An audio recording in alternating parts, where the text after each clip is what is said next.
જય હિન્દ મિત્રો, સ્વાગત છે ફરી એક નવા ટોપિક નવા વિડીયોમાં। મિત્રો ટાટ ડોક્યુમેન્ટ લિસ્ટ છે એ જાહેર આપણને જોવા મળી રહ્યું છે।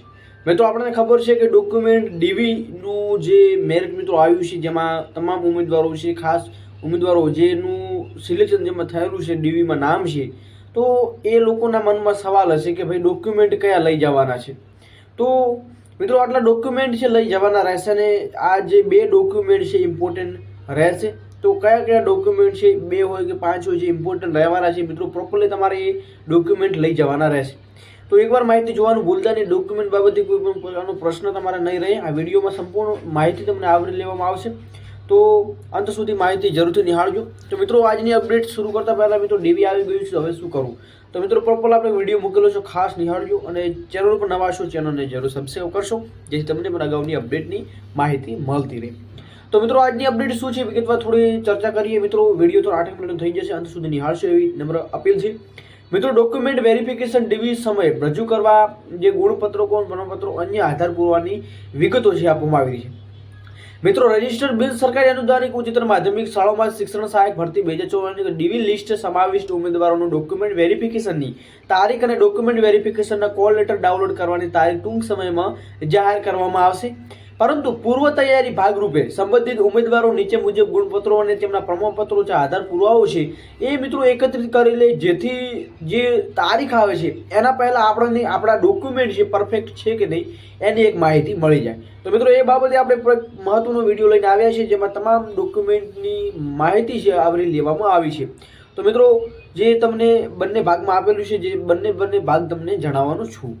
મિત્રો જન્મ તારીખનો પુરાવા માટે શાળા છોડ્યાનું પ્રમાણપત્ર, ધોરણ 10નું ક્રેડિટ સર્ટી બંને જરૂર પડશે। તો મિત્રો ખાસ તમારે નોટ કરી લેવી અથવા સ્ક્રીનશોટ પાડી લેવો। મિત્રો ઉમેદવારોનું આધાર કાર્ડ તો ફરજિયાત રહેવાનું છે। જન્મ તારીખનો પુરાવો અને શાળા છોડ્યાનું પ્રમાણપત્ર બંને। મિત્રો ઉમેદવારોનું માતાનું આધાર કાર્ડ એટલે કે મમ્મીનું આધાર કાર્ડ છે। આધાર કાર્ડ ન હોય તો કિસ્સામાં માતાનું સાચું નામ હોય તે માન્ય જે આધાર દાખલા તરીકે જન્મ તારીખનો દાખલો છે, પાસપોર્ટ છે, શાળા છોડવાનું પ્રમાણપત્ર છે, રેશન કાર્ડ છે, એ માતાના નામની ઓળખ થતી હોય એવો પુરાવો આપણે 10/8/2023ની માર્કશીટ પ્રમાણે મિત્રો લાવવાની રહેશે। પછી મિત્રો સ્નાતક માર્કશીટ અને ટ્રાયલ સર્ટિફિકેટ, ડિગ્રી સર્ટિફિકેટ આપણે ખબર છે કે મિત્રો સ્નાતક કરેલ છે તો marksheet, trial certificate, degree certificate આવે છે, તો એ પણ તમામ ઉમેદવારોએ રજૂ કરવાનું રહેશે।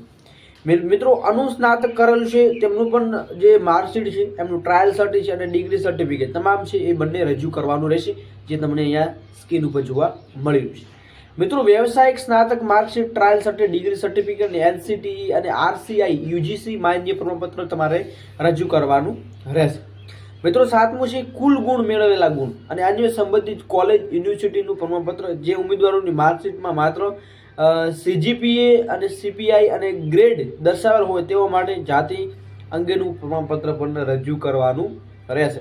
એટલે મિત્રો ઉમેદવારોના અલગ અલગ હોય છે, જેમાં સીજીપીએ, સીપીઆઈ અને ગ્રેડ બંને 3 એવું કંઈક દર્શાવેલું હોય છે, તો એ તમામ છે રજૂ કરવાનું રહેશે, સાથે જાતિ અંગેનું પ્રમાણપત્ર પણ રજૂ કરવાનું રહેશે। મિત્રો નોન ક્રિમિનલ સર્ટી જે લાગુ પડતું હોય કે ઓબીસી છે, એસસીબીસી છે, તમામ જો લાગુ પડે છે તો એ તમામનું નોન ક્રિમિનલ સર્ટિફિકેટ છે આપણે બનાવી લેવાનું છે, જે તમે મામલતદાર કચેરી જઈ ત્યાં તમે બનાવી શકો છો, અથવા તો અત્યારે તો મિત્રો જે બહારની જે દુકાનો ચાલુ છે મિત્રો એમાં પણ તમને બનાવી આપવામાં આવે છે, તો એ પણ તમારે પ્રોસેસ છે જલ્દી કરાવી લેવી। પછી વાત કરીએ મિત્રો ઈડબ્લ્યુએસનું પ્રમાણપત્ર, તો જે ઉમેદવારો છે મિત્રો ખબર છે આપણને કે ઈડબ્લ્યુએસમાં ઉમેદવારો છે અલગ અલગ છે, એસસીબીસી વાળા પણ ઈડબ્લ્યુએસનું સર્ટિફિકેટ બનાવતા હોય છે, ઓબીસી વાળા પણ બનાવતા હોય છે, તો એ ઈડબ્લ્યુએસનું સર્ટિફિકેટ તમારી પાસે છે અને અગાઉ તમે કંઈ અપલોડ કરેલું છે અને ઈડબ્લ્યુએસનું છે મિત્રો તમારા જોડે, તો એની ચોક્કસ તમારું પ્રમાણપત્ર છે એ તમારું જોશે। મિત્રો 10મું છે જે ઉમેદવારોનું નોન ક્રિમિનલ સર્ટિફિકેટ અને ઈડબ્લ્યુએસનું પ્રમાણપત્ર અગાઉના વર્ષમાં હોય તો અરજદારે આવક મર્યાદા બદલાયેલ નથી તેનું કબૂલાત કરવું। મિત્રો આપણે ખબર છે કે નોન ક્રિમિનલ સર્ટિ અને ઈડબ્લ્યુએસનું પ્રમાણપત્ર છે આવક ઉપર નીકળતું હોય છે, તો ઈડબ્લ્યુએસનું સર્ટિફિકેટ આવક ઉપર નીકળતું તો અગાઉનું વર્ષનું હોય મિત્રો, તો આપણે ખબર છે કે 2023નું 24નું છે, તો અરજદારે આવક મર્યાદાનો બદલાયો નથી તે અંગેનું કબૂલાત ન મળે કે તમારે આવકનો દાખલો તમે રજૂ કરી શકો છો કે આપણી આવક છે એ પહેલાં આટલી હતી, જે આપણા ઈડબ્લ્યુ સર્ટિફિકેટમાં આવકની જે મર્યાદા છે અને અત્યારે પણ કંઈ બદલાણી નથી, તો એવી આવકનું એક કબૂલનામું તમારે જાહેર કરવાનું રહેશે, એટલે કે તે રજૂ કરવાનું રહેશે। મિત્રો આ 10 મહત્વના જે ઇમ્પોર્ટન્ટ એના પછી મિત્રો થોડી વાત કરીએ, ચર્ચા કરીએ આગળ। તો કે શારીરિક અશક્તતા અંગેનું પ્રમાણપત્ર. જો તમારા જોડે શારીરિક અશક્તતા છો, તમે હેન્ડીકેપમાં છો, કોઈ શારીરિક રીતે અશક્ત છો, તો પણ તમારા પાસે પ્રમાણપત્ર છે તો તમે ત્યાં રજૂ કરી શકો છો. મિત્રો, વિધવા હોય અંગેનો દાખલો અને પુનઃ લગ્ન કરેલ નથી તે મુજબ સોગંદનામું 10 રૂપિયાના સ્ટેમ્પ 100 રૂપિયાના સ્ટેમ્પ ઉપર નોટરી સમક્ષ રજૂ કરવાની છે. એટલે કે નોટરી તમારે કરાવી લેવાની છે. હવે એ કોને લાગુ પડે છે? જેઓ વિધવાઓ છે, જેઓને દાખલો છે અને પુનઃ લગ્ન નથી કરેલા મિત્રો, તો એવામાં એ સોગંદનામું એમને કરાવવું પડશે. જેને લાગુ પડતું હોય મિત્રો, એ એમને સોગંદનામું છે એ 100ના સ્ટેમ્પ ઉપર નોટરી દ્વારા કરાવવું પડશે. મિત્રો, માજી સૈનિક તરીકે ઓળખપત્ર અને ડિસ્ચાર્જ સર્ટિફિકેટ તમારે જરૂર પડશે. જો માજી સૈનિક હતા અને રિટાયર થયા છે, અત્યારે આપણને ખબર છે અગ્નિવીરવાળા હોય છે, તો જો એમની લાયકાત હોય છે અને એ લોકો જો આવી ભરતીમાં આવતા હોય છે, તો મિત્રો એમનું જે સર્ટિફિકેટ તરીકે જે ઓળખાણ પત્ર છે સાથે તમે ડિસ્ચાર્જ સર્ટિફિકેટ એ બંને તમારે રજૂ કરવાનું રહેશે.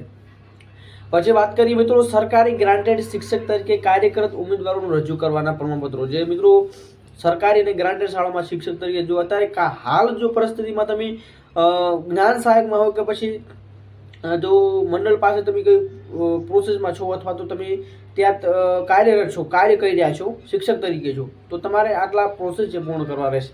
તો મિત્રો, હાલ સરકારી ગ્રાન્ટેડ શાળામાં ફરજ બજાવતા કર્મચારીઓ સંબંધિત નિમણૂક પત્ર મંડળ પાસેથી જાહેરાત તારીખ, અરજી કરવાની અંતિમ તારીખ દરમિયાન મેળવીને અંગેની સૂચના મુજબ નિયમો, નમૂનાનું વાધા અને એનઓસી રજૂ કરે છે. આપણે ખબર છે મિત્રો, કોઈ ભરતીમાં લાતા તો સામેવાળાનું એક એનઓસી છે રજૂ કરવું પડશે કે તમે અમે આ ભરતીમાં અત્યારે હાલ કાર્યરત છીએ અને આમાં અમે અમારું યોગદાન આપી રહ્યા છીએ, તો એ એનઓસી છે મિત્રો રજૂ કરવાનું રહેશે.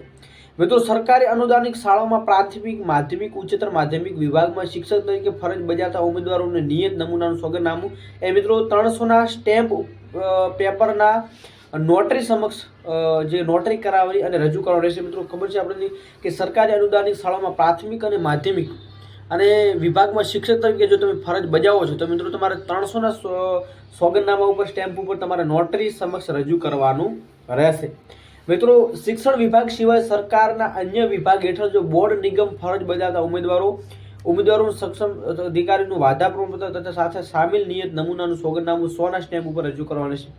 મિત્રો, શિક્ષણ વિભાગ સિવાય જો શિક્ષણ વિભાગમાં છો તો અગાઉ આપણે વાત કરી, પરંતુ વિભાગ હેઠળ જો નિગમમાં તમે ફરજ બજાવો છો તો તમારે 100ના સ્ટેમ્પ ઉપર ફરજિયાત તમારે એ રજૂ કરવું પડશે નોટરી સમક્ષ. મિત્રો, કોઈ પણ સરકારી વિભાગમાં ફરજ બજાવતા ન હોય અને ઉમેદવારો કરાર આધારિત નિમણૂક ધરાવતા ઉમેદવારોને સાદા કાગળ પર નિયત નમૂનાને 100 ઘોષણા પત્ર રજૂ કરો છો. મિત્રો, જ્ઞાન સહાયક આવી ગયું છે, તો કે જ્ઞાન સહાયકના આ મુદ્દો છે મિત્રો લાગી શકે છે. જે કરારવાળા છે તો એમને 100 ઘોષણા પત્ર રજૂ કરાવે છે. ત્યાં તમારા જે તમે મંડળ છે, સચિવ છે, એમના જે પ્રિન્સિપાલ હોય તેમના સહી સિક્કા પણ કરાવવાના રહેશે. તો મિત્રો, આ સમગ્ર ભરતી પ્રક્રિયા બાબતે ગુજરાત રાજ્ય પ્રાથમિક ઉચ્ચતર માધ્યમિક શિક્ષણ સ્ટાફ ભરતી પસંદગી સમિતિ તમામ હક સંબંધિત રહેશે અને તેનો નિર્ણય છે આખરી ગણશે. તો મિત્રો, આ હતી મહત્વની અપડેટ. જે નિર્ણય સાથે જે ડોક્યુમેન્ટ છે આપણે આટલા પ્રોસેસમાં લાવવાના રહેશે. બાકી વિડીયો પસંદ વિડીયો લાઈક કરજો અને કોઈ પણ પ્રકારનો પ્રશ્ન તો લાઈવ ચેટિંગમાં જરૂરથી તમારો અભિપ્રાય ચોક્કસ જણાવજો. બાકી આજની અપડેટ તમને પસંદ આવે તો વિડીયો શેર કરજો અને ટેલિગ્રામ, વોટ્સએપ ગ્રુપ ખાસ જોઈન કરજો. જય હિન્દ, જય સંવિધાન.